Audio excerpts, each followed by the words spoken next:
Hello everyone and welcome to Dinky Toy Restorations, my channel for the sympathetic restoration of my favourite childhood toys.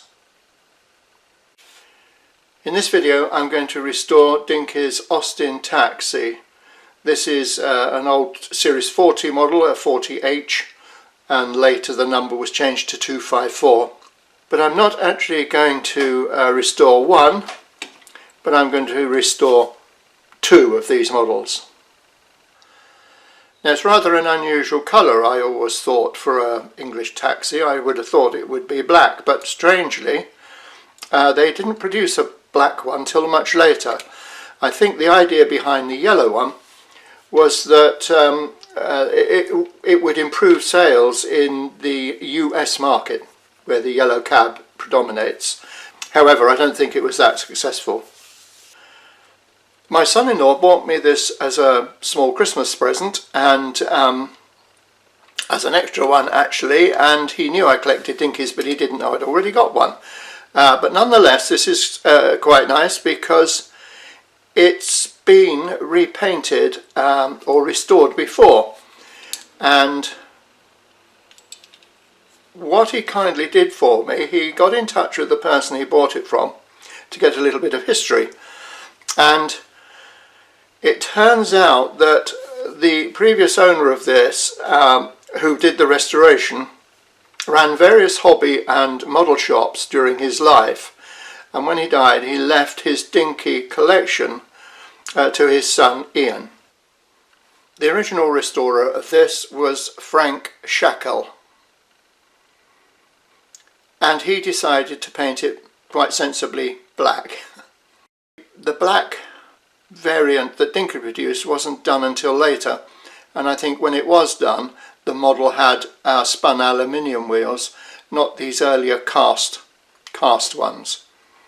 The colour of these looks original, this blue, and it leads me to believe that the original colour of this would have been the mid or dark blue, and I'm going to opt to paint this the dark or midnight blue, but I'm not going to paint or repaint the wheels. They look fine, and Frank saw fit to leave them alone, and I will do the same. The first job is to drill out these rivets. There are two, and they have a little dimple in them, so I should be able to get the drill located quite easily. And I'm using my 4.5mm drill just to carefully drill off the head of the rivet.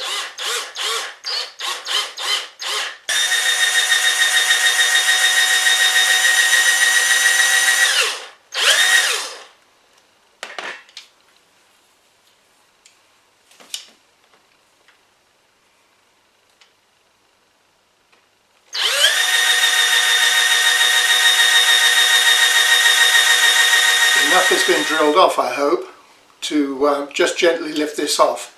It's still being held by the rivet, but there should only be a thin rim around there now that should easily deform when I just pull the plate up.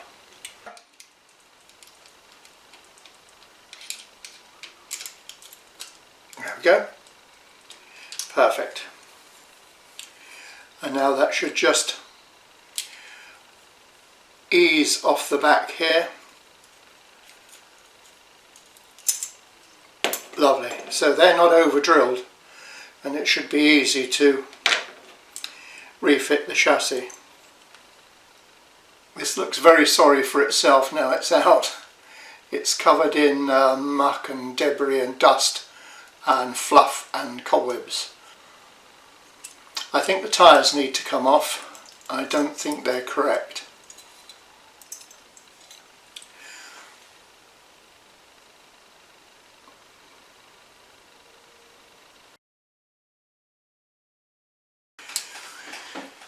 It's now time to tackle the restoration Frank did.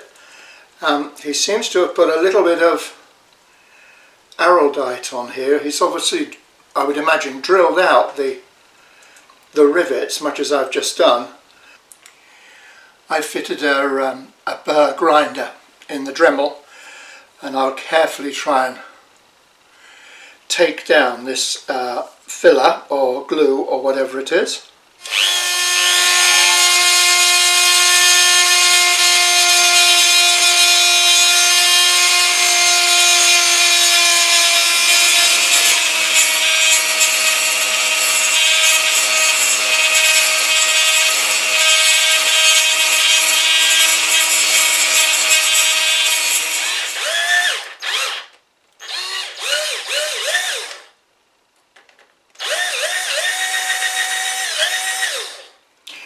That feels a little better. Still stubborn.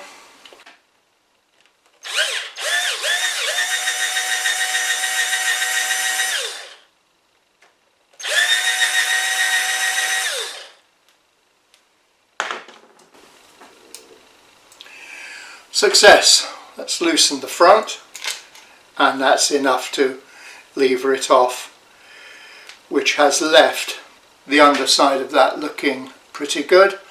There's plenty of evidence of the blue paint there, and the posts are still perfectly sound, and I'll be able to drill them out for a replacement rivet. I think this is all I need to take everything apart.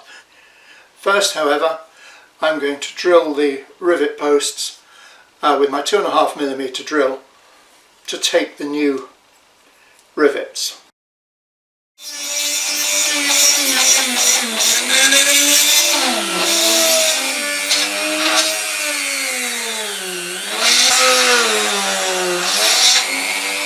Time now to remove the dirt and grime from the castings.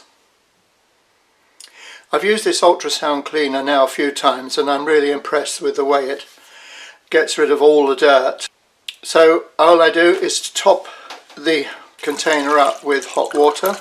I don't know whether it needs to be hot or cold, but I kind of have more faith in hot water. When I switch this on, it'll work for 3 minutes and then stop.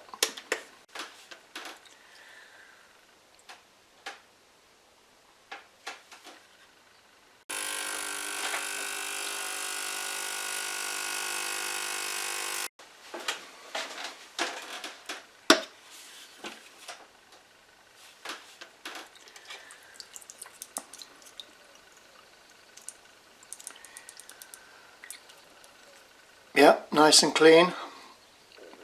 I've got a little of the glue to try and remove from this base plate, but I'm not too fussed if I can't get it all off. Again, it's painted and ready to go, the driver figure, so excellent.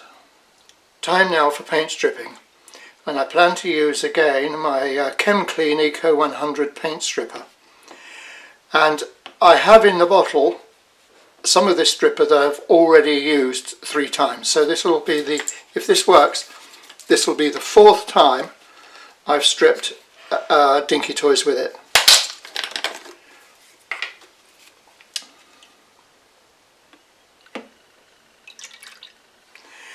And it doesn't quite cover, so I think I need to top this up from the bottle.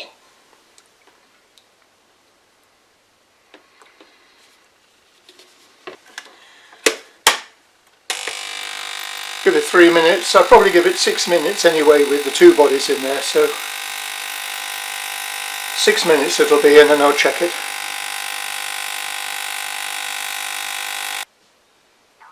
Okay, 6 minutes is up, so let's see the result.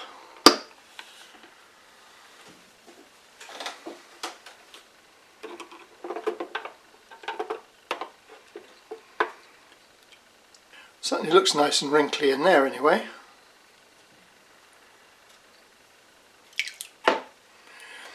And the black one, I can see some paint removed. Well, seems to have a fair coating of paint still on it, so let's give it a wash and see. Having washed off all the paint stripper, let's see how loose this paint is. This is a little harder to get off, but I'm not quite sure what paint Frank used for this, but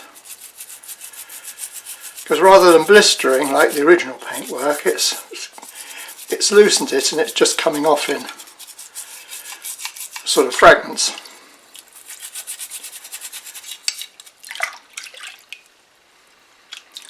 Okay, there's some stubborn bits, so I think I'll give it another 3 minutes in the paint stripper.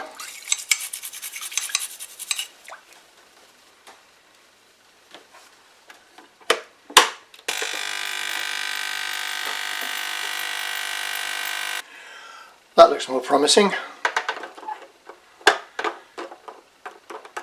Yeah, well, it might take a little longer, but after stripping 5 cars, there is no doubt that the paint stripper still works.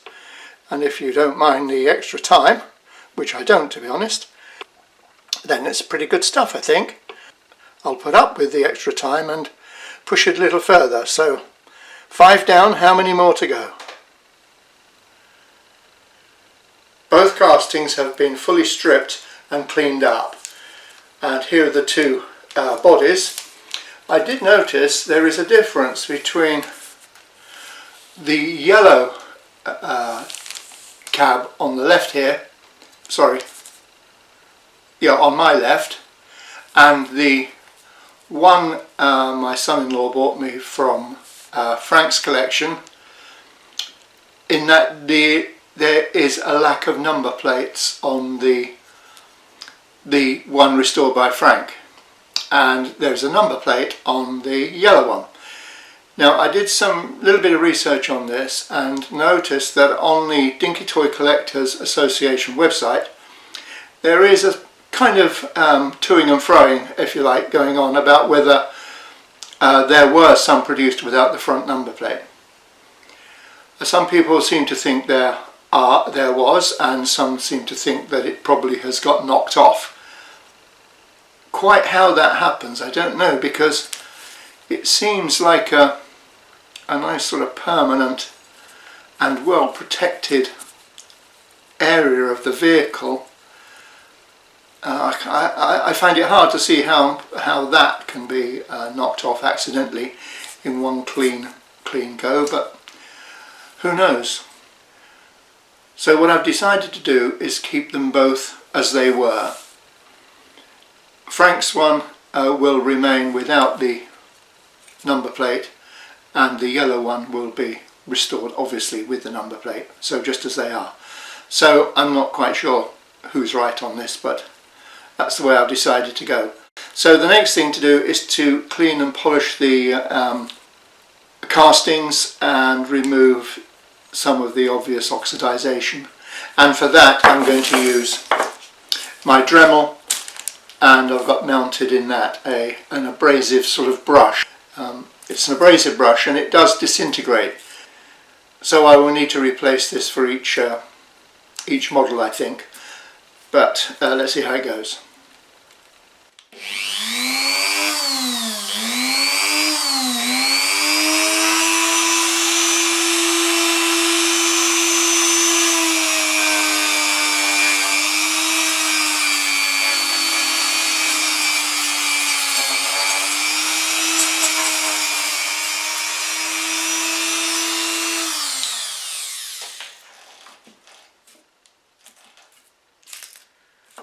Right, that's finished, so both castings now look nice and shiny. As I'm not going to repair the number plate, or add one to it at least, there are no repairs to do on this, but there's a little bit of filing of some flash needed around the doorposts. I'm not talking about the moulding lines in the body panels, it's just a little bit of flash around the openings that I'm quite happy to dress away with a small file.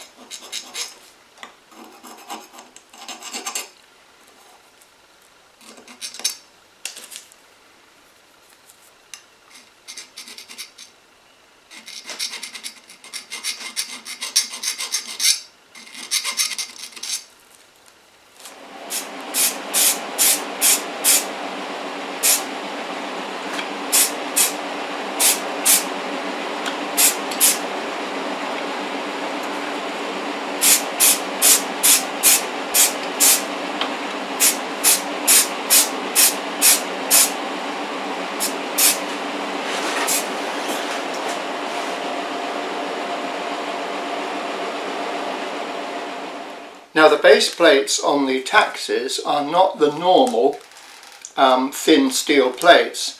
They are actually a thin casting because the driver figure, the seats and the detailing on the inside is all moulded as one. Again, this is in pretty good condition.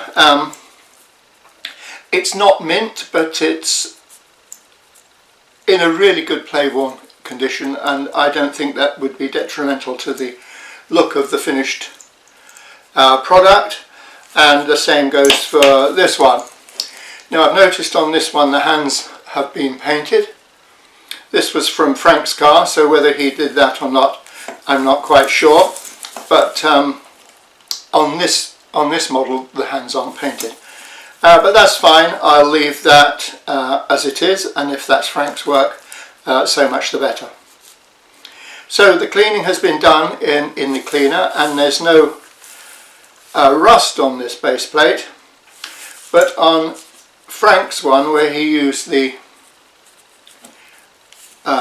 super glue or something similar, there is a residue here, and I'm just going to try and level that off a little bit. It's quite hard and in an awkward place, so I'm hoping a small screwdriver would just chip some of that glue off. Yeah, that's worked. I think actually, because it's chipping the paint off as well, I am going to just mask this up and put some satin black paint on this one anyway. Anyway, that's got rid of the raised lumps of glue.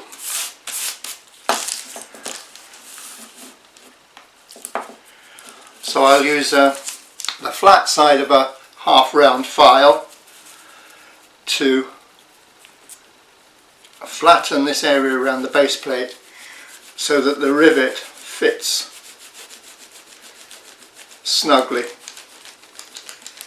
I've got to be a bit careful because there's some lettering right up there. I think I might just leave a little of the glue to risk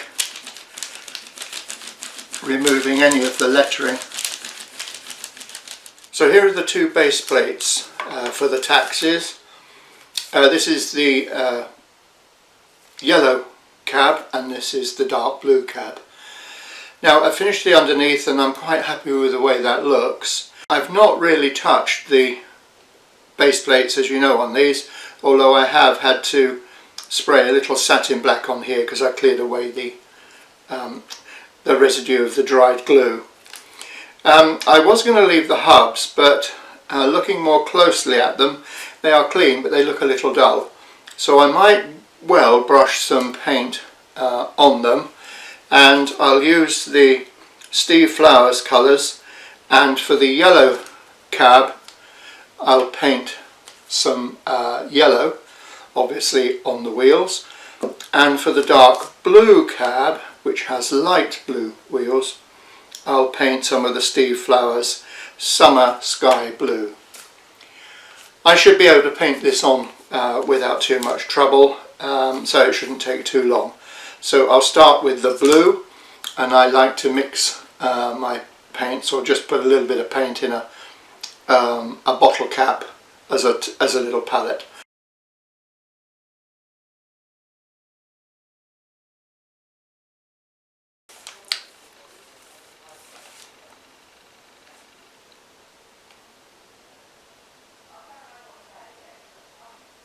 This is the body that's going to be painted yellow, and I feel that the grey primer might be more difficult to cover with the yellow, so I'm going to give it a quick dust over with some white primer so that the yellow stands a better chance of looking true.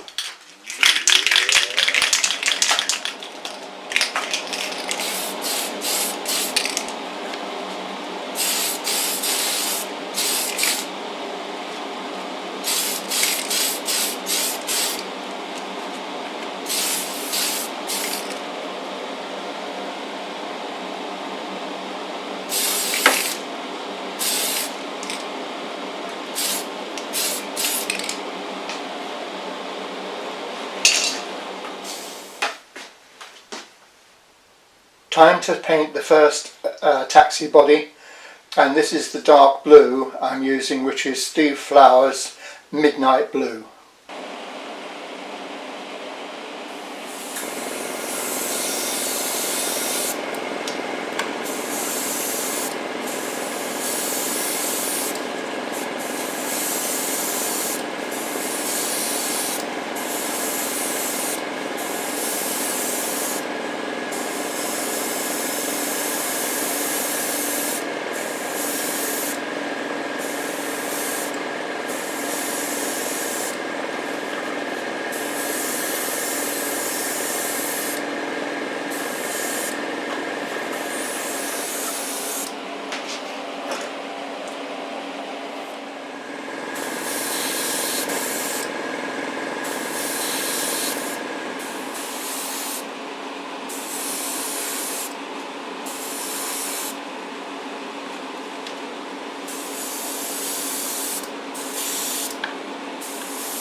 Well, here we are. This restoration is nearly finished. The main components are done, and I've put the new tyres on both chassis. There's one little thing to do before final assembly, and that is to put on the taxi signs. This comes in a form of a tiny transfer, and they fit on the little taxi name thing here. So let's get them fixed. These are the tools I use when applying transfers. Very often there's a sizing problem with fitting these, and it's a very small area on the body of the cab that's going to take the decal, and I want to make sure that it doesn't overhang and cause a problem. I want it to fit. So what I'm going to do is use the kit scissors and cut that down right onto the black.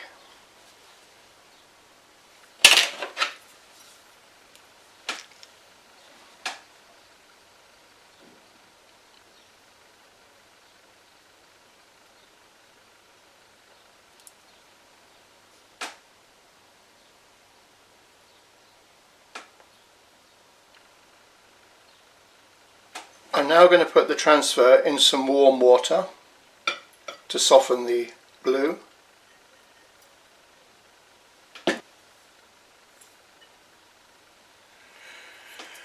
And I will use some Mr. Mark setter just to prepare the surface on the model to take the transfer.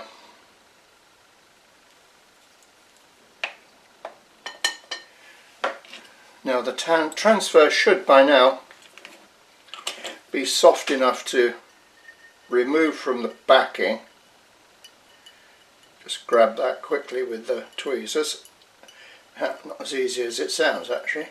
There we go. And then I use my finger just to slip that off slightly so that I can hold the white backing paper firmly with the tweezers. Then I find I can just pull the paper out from underneath it, and the taxi transfer will find its way into place. And here you can see both bodies are finished. When this is dried right out, just to protect it, I'll put a coat of the clear acrylic floor polish on there just to seal it. Last bit of detail to put on the taxis before I do the final assembly, and that is to silver paint the bumpers and the lights. You can see from this photograph on the internet a handy indication of where the original paint would go. So following the reference photos as a guide, and #1 artist brush, I'm going to paint in the silver.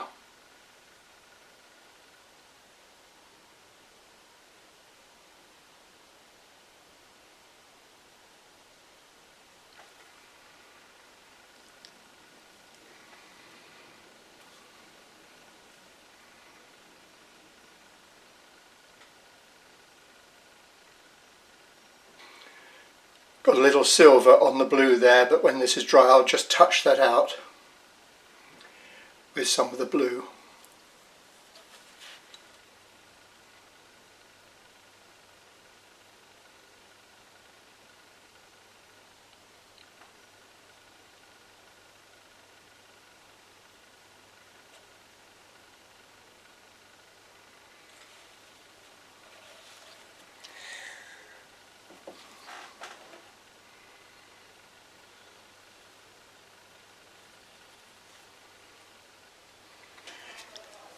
Now's the time to assemble the body and the bases, and I'm using a small amount of epoxy glue mixed up to just hold in the new rivets.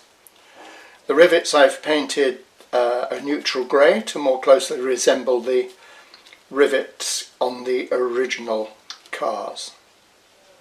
So I'll put the base on, and I'll put a small amount of epoxy in the rivet post there and in the front,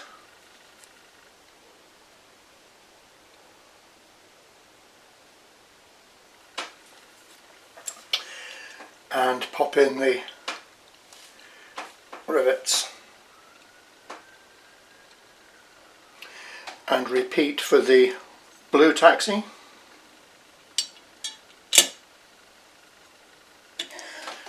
And that's the restoration finished. So while the epoxy is drying, I'd like to remind you of what they look like at the beginning of this build. I hope you've enjoyed this video, and if you have, please subscribe and like in the normal way. I'm working on other restorations at the moment, so I'm hoping the next one will follow next week. See you next time.